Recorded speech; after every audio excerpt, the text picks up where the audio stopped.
Welcome, everyone. This is Coaching in Session. My name is Michael Reardon, and I will be your mindset coach today. And today we're going to be talking about family. Now, family is going to be one of those things that you might be taking for granted at every turn of your single day, life, whatever. I have taken family for granted. We just kind of think that family is always going to be there. Now, sometimes they're going to be there for the good. Sometimes they're going to be there for the bad. Sometimes they're just going to be gone. Whether we see family as an asset, we see family as something that's annoying, especially like if you're a teenager, you're like, oh, you're so annoying, mom. You're so annoying, dad. Yet there are teenagers that might wish for your situation, for your mom, your dad, the people that we take for granted. It's not until we start to lose the ones we love do we pay attention. Yet today can be a great opportunity that we pay attention to family, to the ones we love, to the ones we think we love. Sometimes we have good for our family. We have good in our mind. But then there's going to be the aspect of, do you truly care about what's happening in your family? Do you truly care what will go on if you got bad news in your mind? Would you say good riddance? Do you have these negative thoughts? Do you have positive thoughts? That is just for your blood family. But what about your family that you indoctrinate in, the family you marry into, your in-laws, the children that you birth and you bring into the world? What about them? Those are family too. But then there's going to be an aspect of family about your neighbors, everyone who's around you. Are those people your family, your tribe, your circle? There are so many aspects to family that people fail to understand what family truly is. But today we're going to be having a family discipleship coach come on, Terence Chatmon. He's going to be helping us understand what family is, what we should be looking at, and how to enhance that family so we can have more fulfillment and success in our life. So here's that interview with Terence and myself.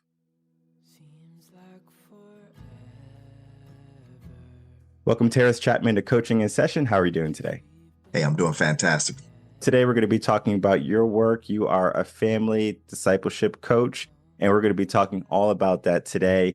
Family is one of those things I think many people take for granted. We have it growing up most of the time, whether it be just one person, maybe we're by ourselves if we are in a dire situation, but most of us can develop a family life. Yet we take our family for granted every single day. Sometimes we wait until we get a text message, a phone call that someone had passed away, and we are just not present. So we're going to be talking all about the ins and outs of family today, talking about your work and how you help unite people get closer to being more like family than what we are living in today, in our world today, especially. But in your own words, tell the world who you are, what you do, and how you help them. Well, it's a great intro that you mentioned. When you think about family, we all have a family. We come from somewhere, whether it's been a positive experience or maybe a challenging experience. We have folks who have birthed us into this world and love us and care for us, want to do the right thing, even if they don't know how to sometimes. But the heart might be in the right place or it may not. When I think about a family discipleship coach, for us, it's many facets of our life. And many of us deal with all types of coaches. We have fitness coaches, all different types of coaches in our life. But the one we tend to not even think about is our spiritual side of coaching. What does that look like? There's three primary drivers in our life, regardless of who you are and what your beliefs are and so forth. These drivers are consistent. You're going to have some form of spiritual driver in your life. You're going to have an intellectual driver, or you're going to have a physical driver, something that's going to drive you in these three areas. There's some others, but those are the primary three. And we believe that if your intellectual and physical drivers are outdistancing or outpacing, if you will, your spiritual drivers, whatever they may be, your life will become off kilter. Your priorities will come off kilter. And one of the things that we value, especially in America and really around the world, is family. We say that we value family. We prioritize family, but yet 53% of Americans have family as their number one priority.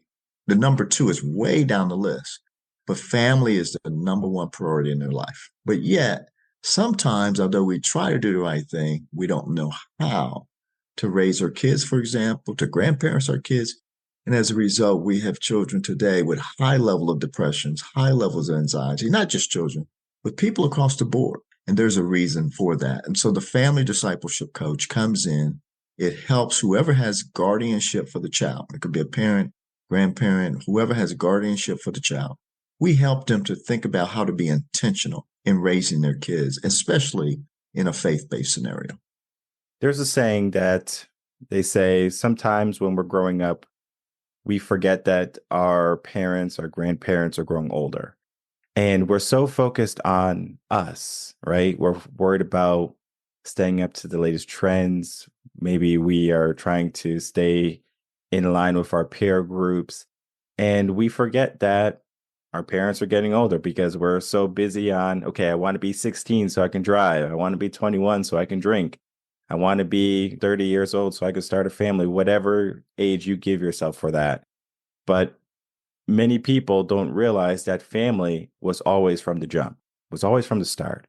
And it's like I don't know if this is a society thing or if this is just how people naturally just grow up. It's just like, I'm a lone warrior. I'm going to kind of stay with my peer groups and I'm going to focus on them, and my family takes a back burner. What's that like in your work? Well, I love the quote from Warren Buffett. He talks about what is success? What does that mean to you in your life? And many would say Warren Buffett would probably have something to say around finances or money or economics or something like that. But that's not his description of success at the end of the day. For him, he describes it as that for those who I loved, that they would love me in return, is how he describes success. So imagine that family is ultimately the ones that should be loved and that should love one another.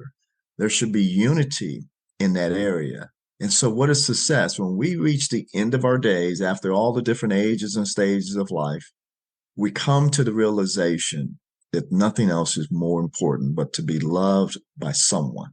And hopefully, that someone, if you have a spouse or you have children, grandchildren, etc., hopefully you're loved by someone that you love and they love you in return. Can you imagine at the end of the day, at your funeral, at your service, and there's no one there? Or even before that, imagine there was a famous actor who I will not name. He was the world's view on Thursday night. And he had a falling out. He had some different issues, some different challenges with women and so forth and accusations. And it was interesting that at his particular trial, when they were about to present the verdict, he had no family members there. Spouse wasn't there. His children wasn't there. He had gone through one of the most horrific challenges in his life and about to be sentenced, and no one was there present. Is that the life that we truly describe as successful? I don't think so. And so I come back. For those that you love, will they truly love you? How much are you investing in them? How much are we self-centered in what we're all about versus anothering? Do we care about anyone else as much as we love ourselves? And then, the fact is we have to mature. We go through ages and stages of life.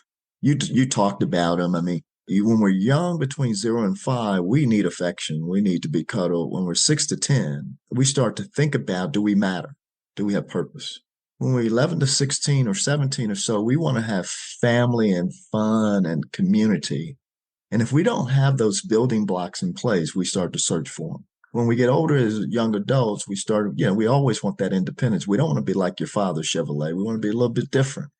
And that's normal, right? As we mature about 28, 30, we start typically it's the time we get married and all of a sudden our life starts to change. We have these little ones and our life shifts dramatically and we start to mature again. And we start to think about parents and grandparents differently. Real quick, I'll say when they were young, you're a genius as a parent. The child think you're an absolute genius. Well, by the time they get to high school, you're an absolute idiot. But by the time they get to 28, you start to know a little bit more again. By the time you're 30, you're a genius. You're somewhat of a genius again because they realize everything you've been telling them is right on. And that's just a cycle that's been happening for a long, long, long time. But the fact is, there's nothing else that's more important than the family, the one who has given you the very foundation from the very beginning. And what you said there, he says, do we care about anyone but ourselves, or do we love someone more than ourselves? And I don't think enough people ask themselves that question. I think a lot of people, they just kind of go through, and if they feel good, they feel good. If they feel bad, that's what they focus on. And as you said early on, we have some of the highest levels of depression and anxiety and stress in our world today because we focus on that lack of love that we're feeling. Because when we have the good in our life, when we have things are perfect, we're not necessarily worried about them until we have to worry about them. One of the best examples is our parents' health. Everything is good, right? Business as usual. But then something happens, you got to stop what you're doing to take care of them. Maybe you put them in a nursing home, depending on basically what traditions you were instilled with, because I believe it comes down to that. If you just throw your parents in a nursing home, that is your values, your traditional values that you were instilled with. It's not so much of, well, they need special care most of the time, because you can always get CNAs to come to the house. That's what we do for our family. That's what we did for our family. When my parents are older, they're more than welcome to come live with me. I'll hire a CNA, come to the house, easy. I worked in a nursing home for about 6 years. I seen the good, the bad, and the ugly. And what happens typically is day by day, these people are just sitting there. No family comes to see them. They deteriorate so much more quickly because they're there in that box. They can't leave. And I want to get into the conversation of the aspect of family. What does that do to the mind? How does that strengthen the mind? Does it lift us up? Does it make us more proactive? Does it make us more purposeful? We talked about fulfillment and success already, but does it make a person become more in their day? It's a great question. And we think so, right? Look at the last few years coming out of the pandemic. I mean, one of the things, we have folks, in the home again, and they probably had to get reintroduced to their spouse and to their kids. Like, who are these kids, right? And all of a sudden, we love the school teachers now because, now we have a different role. But I think parents rediscovered themselves in the last few years, and they realize, really, what is this parenting thing all about? A lot of times we try to abdicate these responsibilities to whether it's the school system, which is good, or camps or different things. But the fact is, we have been given a privilege and honor to raise these kids. This is a living being that I believe is a gift from God. I mean, this is an absolute joy and privilege to raise up an individual, a human. And we all have different roles and purposes in that process. And so I think community, remember what I said, we start to search for meaning, identity, affirmation, purpose. If that's void, we will search somewhere else for it. We will search it because we are built for community. We are built for union. We are not built for isolation. We weren't designed to be in isolation. In fact, the reason that man was designed, it was because God wanted to have a companion. The reason that woman was birthed from the man is because man wanted a companion that was, similar to him. And so we're not born to be in isolation. We were born to be in community. And when we lose community, especially at the very foundation, the home, man, we begin to struggle in ways that is difficult to really dive into because the mind is a powerful thing. And the mind is seeking that community and affirmation. And if void of it, that's why when you typically go and you're dealing with certain issues on the psychological side or psychiatric side, the first place we start is, how was your home life? How was your early years? Because those years impact your life. In fact, between the ages of 3 and 14 years of age is really where you're shaping your personality, your worldviews, etc. It starts at a very early age. So what your kids experience in those 3 to 13 formative years will actually impact, unless there's a dramatic experience in their life, will impact the rest of their life and how they think about life. You just mentioned it. You said, hey, I believe because of probably some upbringing or some value things that's been placed in your life, or even experiences that you've had in different centers, you say, yeah, we should care for our elderly, right? Not everyone has that belief because we're so much in what's in it for me generation. It's about iPhones and I this and I that. We don't think about the other person. But what did the Father say? The Father said to love him and to love others, your neighbor, greater than you love yourself, because he already knows we're selfish. We're selfish individuals. But to love another is where you have to bring forth sacrifice, surrender, humility, great dependence on someone else other than you, right? And imagine if we were to lift up our seniors, our fathers, our mothers, our grandparents, and so forth in a different way and honor. It has always been a tradition in society to honor your elderly. Today, we think about how do we throw them away. And throwing them away is throwing away a part of your life, a part of your history, a part of your culture. And so I want to get to know those folks as part of our coaching process. We're going to teach young families how to carry forth that tradition, how to live that life out.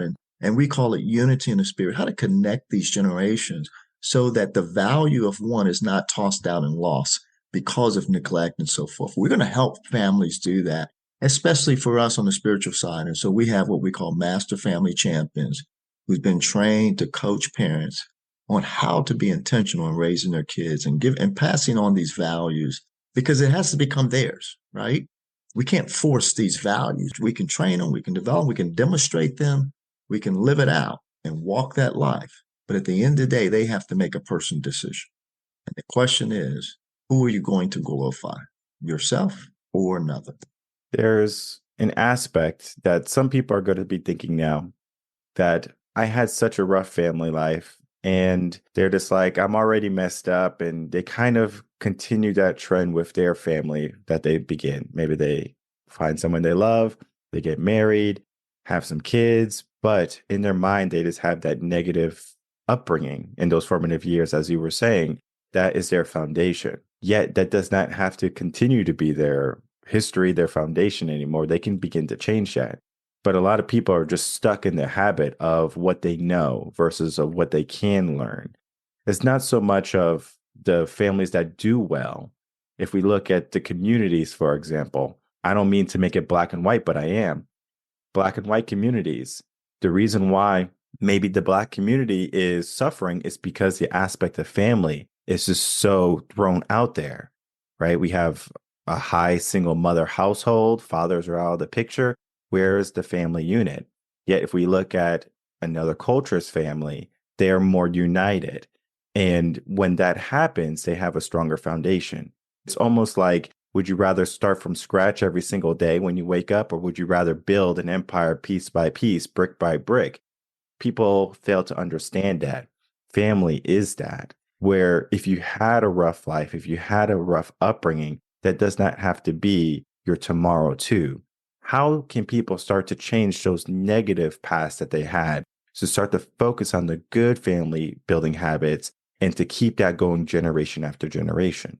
It's so good. And I want to just kind of bring some context to what you just shared. Really, in our nation, all families are struggling, regardless of race, because of moral and spiritual decay, is my belief, but we can get more into that. But here's some stats that I think may help.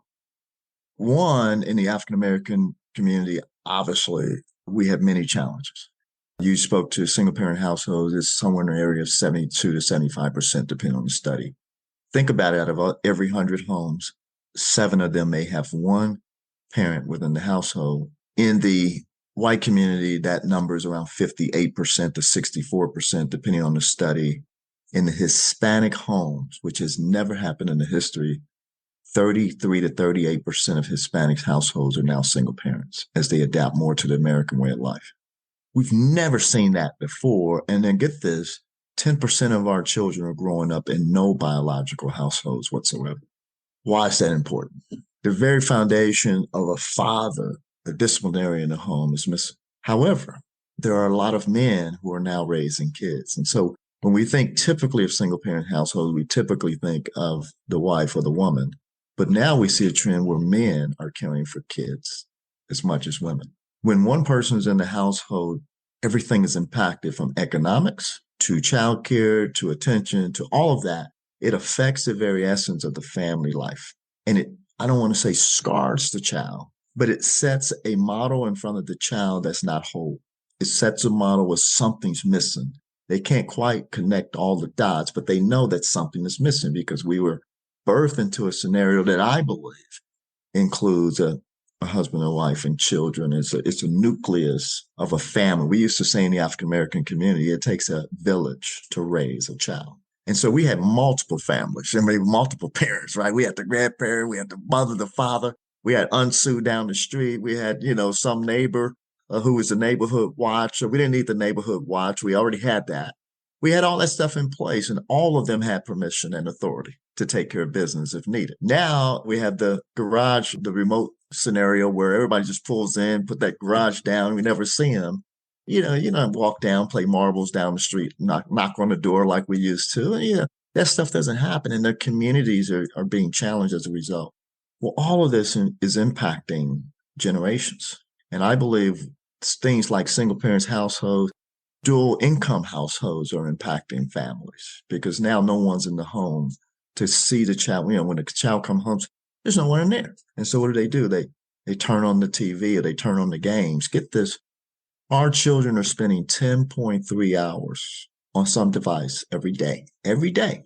Now get this, 10.3 hours. Maybe you're getting 6-7 hours of sleep. So we're already up to 17.3 hours, right?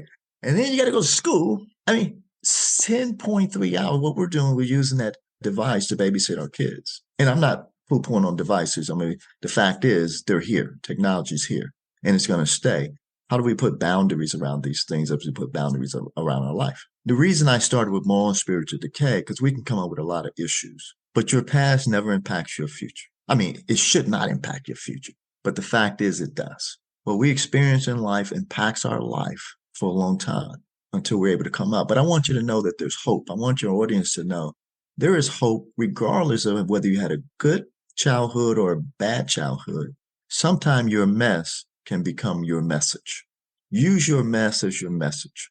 And the reason that you want to do that, because no one has experienced what you have experienced. No one can describe it the way that you can describe it. The problem is, though, we try to get through that mess on our own, where we need others in our life to give us help. Sometimes it's mental help, sometimes it's different type of support, sometimes it's spiritual, sometimes it's other. But you need a mentor in your life. You need someone investing in you, walking with you, caring for you, loving with you, because we crave it. We crave. First of all, I believe we crave the Father's love. And secondly, we crave each other's love. And void of that, there's that hole that we feel. But I want you to know that there's hope, because I believe there's an ultimate Father that gives that love and never fails, never fail you. The question is, do you know that Father that's greater than even your biological father? So we're teaching parents how to be unified in what we call the spirit, because at the end of the day, if we are on the same spirit, we can disagree, right? And still connect. My question is, do you like me and love me, or do you love me and tolerate me? It's a different mindset. See, I can love you and like you, or love you and tolerate you. Many times in our families today, because of the experiences you mentioned, we say we love, but we tolerate versus love and like. I want to be around my parents. My parents, fortunately, have passed on, but my kids, I don't know why they keep coming back. They want to be around. They want to hang out. They want to come by Papa's house, et cetera, et cetera. Why? Because they grew up in a household, not that we were perfect in zero means, but what did we demonstrate? We demonstrate that they were loved. One message is, if you have not been loved as you should have been loved, let that break with you.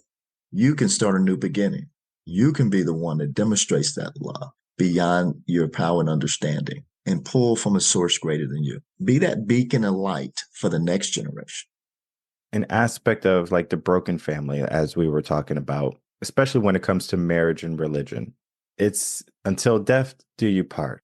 But I say a lot of people are living now in their mindset until I don't feel like doing my part anymore. Death is no longer in the picture, because now death to them in their mindset is, I want to live my life because I only have one. And I feel so tied down because you are restricting me in the sense that I can't go out and do the things that I want because of obligation. Where a lot of families, they feel obligated to take care of their kids, love and cherish your spouse. And it could be a bit daunting for people. So sometimes what they do is they say it is better just to resolve the marriage and then to not worry about all of the stuff we created. The children suffer the most there, not so much of the husband and the wife. How can we start to get people to look at maybe it could be more of the spiritual aspect? Well, let's look at the spiritual aspect. I don't want to look at the law aspect of marriage, just the unity aspect of bringing a man and a woman together and saying, hey, this is going to be something we're working toward, working on. No matter what, I want to love you and I want to like you. I don't want to tolerate you. I don't want to throw it away when things get rough, because it will get rough. It will. But how can people start to get the mindset that no matter what, this is it? Well, that's why I like to start as a mindset, because your mindset and your heart is just a few inches away.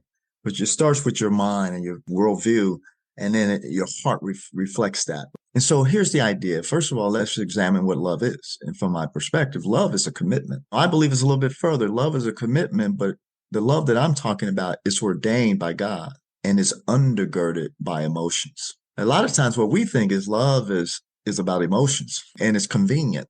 When I want to love, I can love. But in my view, love is a commitment, but it's ordained by God and it's undergirded by emotions. And as we get older, it gets more challenging, because now you're hearing divorces after 20, 30, 40 years of marriage. And the reason is the very foundation that marriage was probably built on was not a commitment, was not love. It was either convenience or stability, or the child was at the center of that marriage, and now the child has gone off and starting to take on his own life or her own life, and the spouse, whoever was there, they feel a void in their life, and they never really became friends, they never really became partners, and now they have this big void in their life, and all of a sudden the way you comb your hair to the left or the right is a problem. Whether you put the seat down or the seat up is a problem. Everything's a problem, because love wasn't a commitment. Once we start taking the approach, well, what is love? What is marriage? Why marriage? And we look at the correct view of marriage. And marriage was ordained by God. And so I want people to start with the mindset. It's a commitment. I believe it's ordained by God and is undergirded by emotion. If void of God because of the lack of spiritual side, then what are we left with? The institution is broken. Whenever there's a free agent, what happens when a free agent? I can come and go as I please. The value system is not solid, because there is no foundation to say unity, togetherness, love, cherish. In fact, today, and when you marry folks, they never put in there love, cherish, obey, all that stuff. It's just some other stuff they make up. And so if the foundation is broken, just like any home, the house will crumble. And believe me, to live with another or to be unified with another is already challenging enough, whether you're married or not married. But that relationship has to have time to grow and to flourish. And sometimes that relationship, just like a tree, it needs pruning. And pruning is healthy. It's painful, but it's healthy. Because what happens after you've been pruned? You flourish. The tree flourishes. And we're going to go through, it's not if, it's when we're going to go through those challenging times. And the question is, your character will be reflected in times of challenges.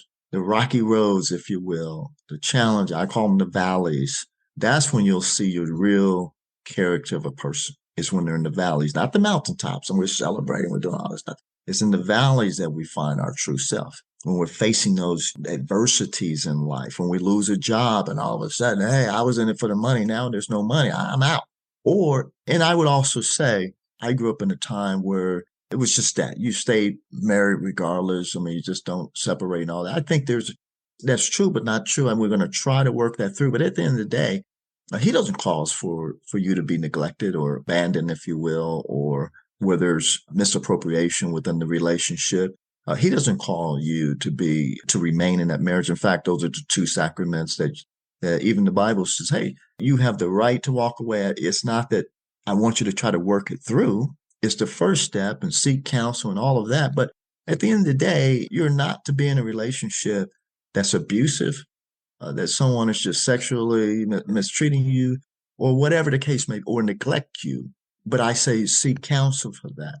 Seek reconciliation. But if reconciliation cannot be had, then you are forgiven for those options that you take. But we got to go through the struggles. Go through the struggles first, versus just saying, hey, I'm out of here, I'm done.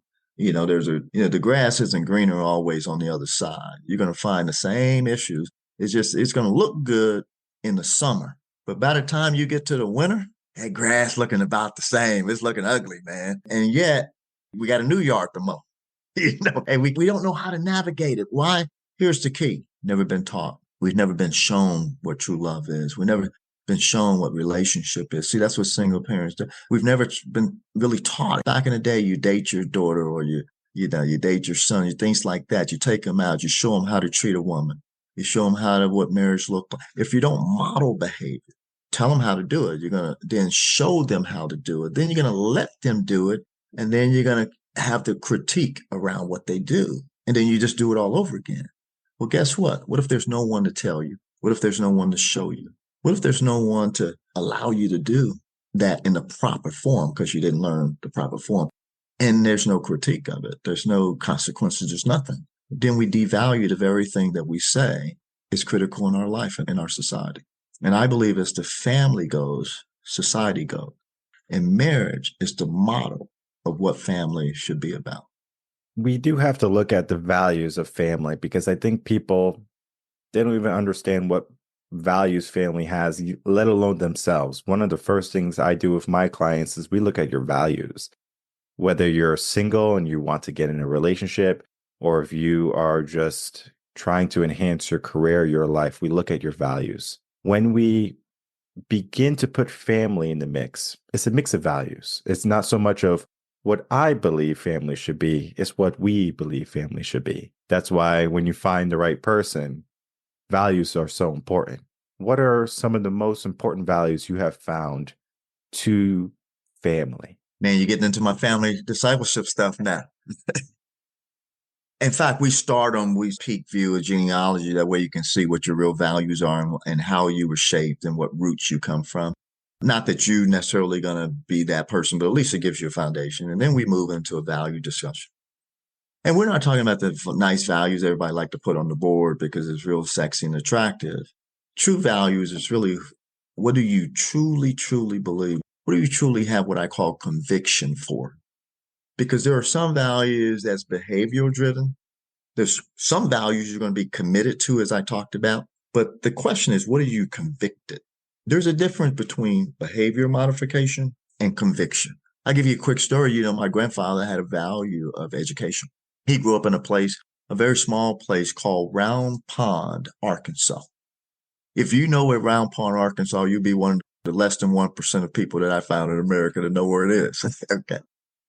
It's finally made the Google map. In fact, it's literally a town with a round pond. It used to have a railroad track go through it, and there was 24 homes around this round pond, and it was Round Pond, Arkansas.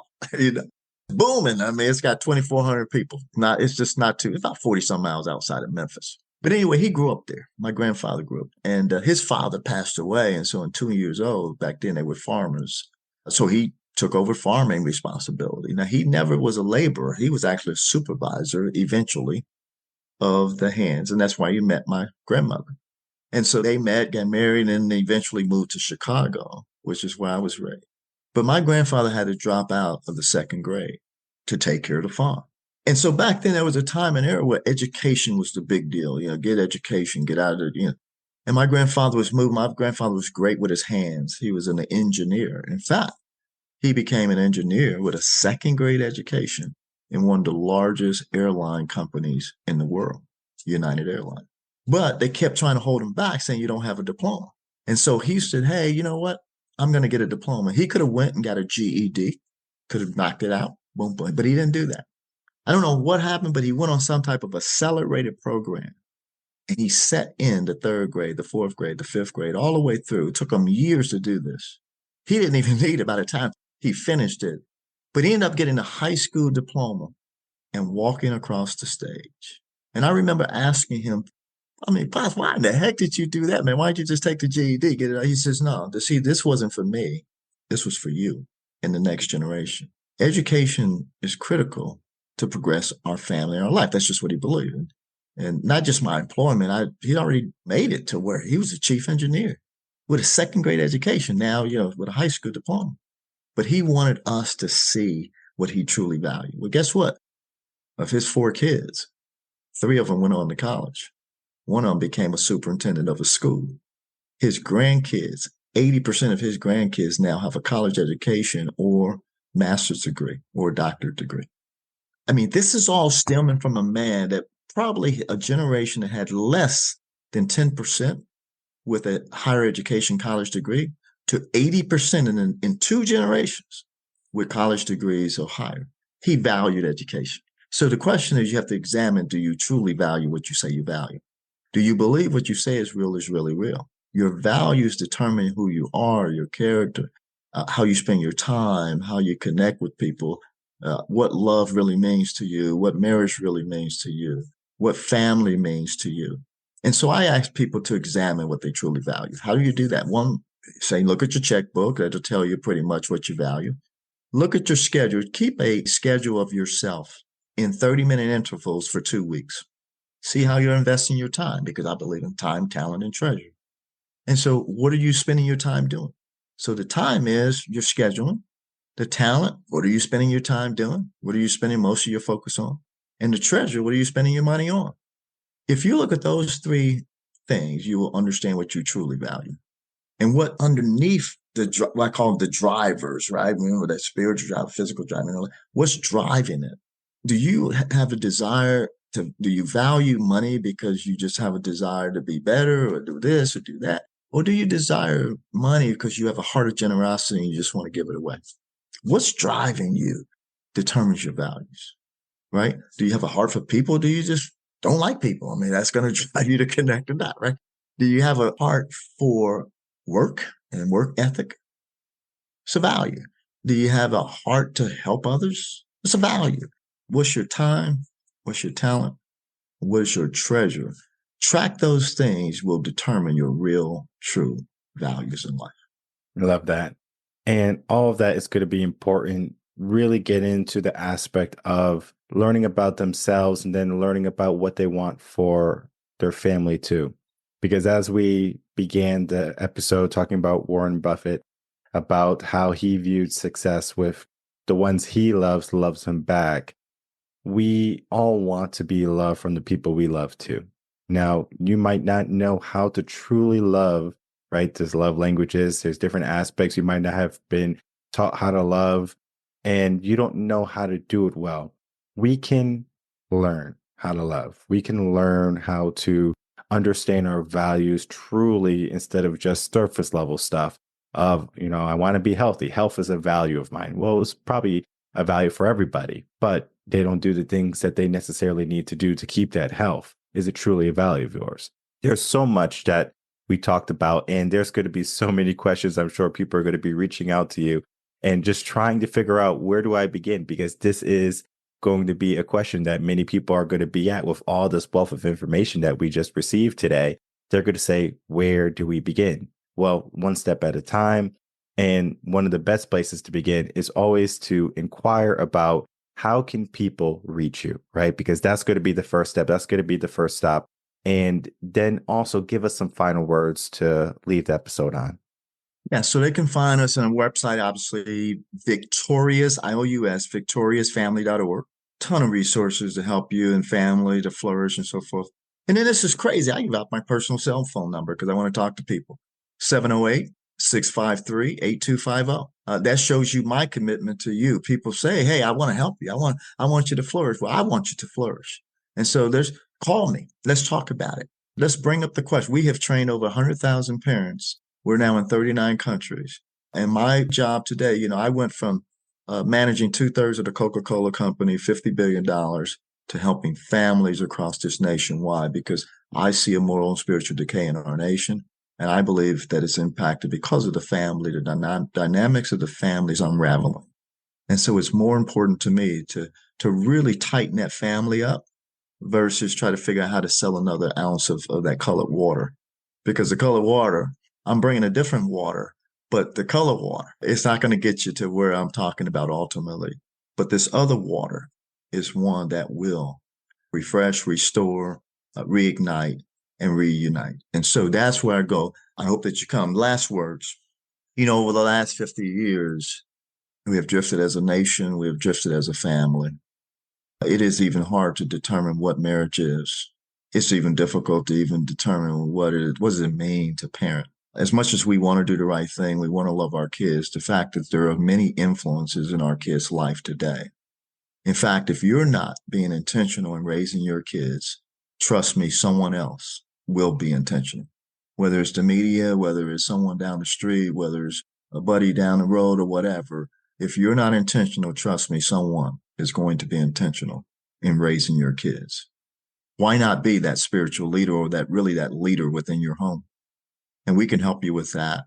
Today, our kids are growing up with a greater need for community, for love, for affirmation, for confirmation than ever before. There's a void because of the friends or these fake friends in their life is not fulfilling. They need someone like you as a parent, as a brother, as a sister, as an uncle, as a father, as a grandfather. They need a family. They need a unit that cares about them more than they care about themselves. Are you that person? Well, we can help you. We can help families because our passion is to help families to flourish. We'll start you in an intentional process so you can examine where you are as a family to see what's really rooted in my heart today and how can I truly be transformed. I think it's the most important thing we can do. The question is, really at the end of the day, for me, ultimately, is do your children believe? And what do they believe in? And who is being instructional in teaching them what to believe? They say if you don't teach your children, someone else will. And we have the opportunity as parents, as family units, as we said in the Black community early on, it takes a village. We are living in a technology-based world. We have become so connected that we have become disconnected. You don't know your neighbors. You don't speak to people. We're always looking at our phones. We're not looking around to how we can help people. We're not looking around how we can help the ones we love truly, because we're always looking at what do we need first? What do I need now? Versus what does my family need today? How can I be of service to others? There's just so many things that we have gone astray with. And of course, times are changing. The world is moving, but it doesn't necessarily mean our foundation has to be always cracking. And for us to suffer from those, I guess you could say, those crevices and those pitfalls, those valleys that many people are going through today, we can learn to build ourselves up to a level, a foundation, to a mindset that's going to help us in any situation grow, and then understand that the things that we do today, the things that we focus on today and now are going to be something that we're not going to regret later on. You're not going to regret spending time with your kids. You're not going to regret spending time with your loved ones and loving them, because one day, God forbid, I don't want it to happen anytime soon. They're gone. You're going to regret the time that you didn't spend with them. You're going to regret the things that you didn't do with them. You're going to regret not taking action, because today is the day that you can take action. So I encourage everyone to reach out, learn about what you're doing, or to learn how to build your family up is basically what I want, because there's going to be aspect of the spirituality of family, the physical aspect of family, and then the intellectual aspect of family, as we talked about, all important things.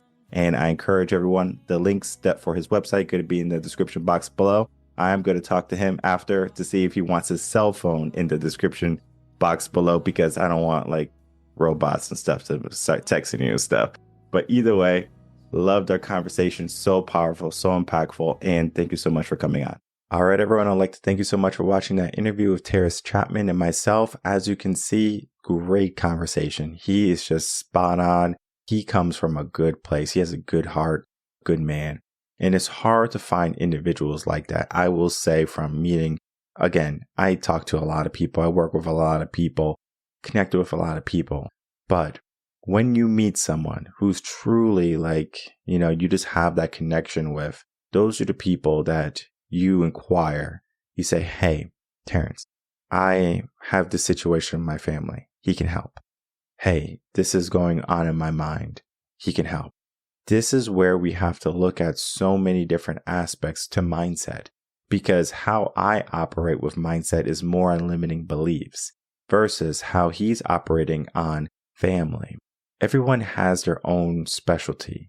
And when it comes to what you need, I always encourage people to go to different coaches. That's why we have coaching in session. We bring on hundreds of coaches, if not, I think hundreds still at this point because we're only at episode 400 and something. This is going to be a great opportunity for you to inquire how you can fix your situation. Now, your situation might be dire. It might seem like there is no way out, but there's always a way. They say that if there's a will, there's a way. And if you're listening to these episodes, if you're listening to Coaching in Session, if you're a long-time listener, if you're a new-time listener to the podcast, you get to make a choice today. You get to make a choice to repair what's broken. You get to make a choice to fix generations, as he said with his great-grandfather or grandfather. He is basically saying, we can make the change. What you bring and what you put forth and what you show is going to be the marker that they shoot for. It's almost like passing the baton, passing the torch. In a sense, we do it so we can make sure the next generation is better than the last generation. However, sometimes, especially in our world, in our society, in our culture today, we are willing to break what our ancestors have done to build us up. It's almost like they have built $1 million business, and this $1 million business can help you flourish. And it's not so much just about money. It's just about the aspect of building something big. From there, you have a choice to continue to build a business or to run the business into the ground. Are we looking at our own personal treasures, or are we looking at the treasures that we want to bring for the generations to come? Most people are very self-centered. Most people are focused on me. Most people want I versus us, we, together, family. When we try to enhance our situation, it's going to be so much easier. It's going to be so much better when you do it together. It can begin with family. It can begin with a phone call, a text message, an email, reaching out to Terence and just inquiring, hey, I want to enhance my family. I want to enhance my situation. I want to start a family. Wherever you are in the aspect of family, this is going to be a wonderful resource, a wonderful asset in your corner that is going to be able to help you solve so many problems that you're dealing with. And it begins with just a simple action. And the action is you just saying, hey, I'm willing, I'm ready, and I'm able. And then from there, your life begins to change. You start to define things differently. Your mindset starts to shift. And then everything else starts to fall into place. Because right now you might be struggling, but that doesn't mean that tomorrow you have to be struggling. It doesn't mean that next year you have to be struggling. Heck, it doesn't mean you have to live a life full of struggle. There are going to be moments when you struggle. And those moments are going to be necessary to build you up. But we're looking at how we can flourish. We're looking at how we can grow. And as Terence said, sometimes we have to do the pruning. So what needs pruning in your life? What needs adjusting in your life? What needs to be fixed? What needs to be remedied? What needs to be looked at? This is why we are here. This is why we do coaching. This is why we want you to take action so you can be in a better place. It might not happen immediately, but it will happen certainly. My name is Michael Reardon. I'm a mindset coach. If you have any questions, email me coachinginsession@gmail.com, and I'll see everyone on the next episode of Coaching in Session. Until then, everyone take care.